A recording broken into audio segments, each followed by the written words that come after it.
আচ্ছা, কোরআন পড়লে কি সত্যি আতঙ্কবাদী তৈরি হয়?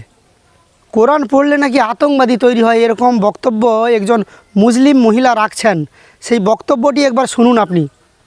परोस दिया। अगर जो इंसान कुरान पढ़ लेता है, समझ लेता है, तो या तो वो पूरा आतंकवादी बनेगा या फिर वो इस्लाम छोड़ देगा। अच्छा, कुरान पढ़ के लोग आतंकवादी बन जाते हैं? बिल्कुल आप एक मुसलमानों को ये बोल रहे हैं कि कुरान पढ़ के लोग आतंकवादी हुए? बोल रही हूँ, आप भी पढ़िए, आपको भी पता चल जाएगा।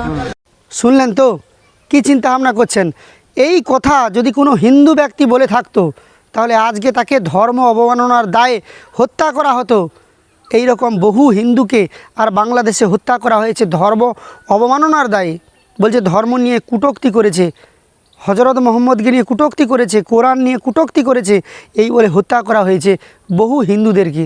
কিন্তু একজন মুসলিম মহিলা প্রকাশ্যে আর বলছে, সোশ্যাল মিডিয়ায় বলছে যে কোরআন পড়লে আতঙ্কবাদী তৈরি হয়, কিন্তু সে সুস্থ আছে। তাহলে চিন্তা ভাবনা করুন, এর প্রতিবাদ হচ্ছে না কেন? কেউ প্রতিবাদ করছে না কেন?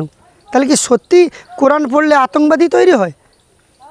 যদি না হয় তা প্রতিবাদ করুন। আপনারা প্রতিবাদ করছেন না কেন? আর সনাতনীদেরকে বলবো আপনারা জাগ্রত হন আর আমাদের সঙ্গে বলুন জয় শ্রীরাম, ভারত মাতা কি জয়।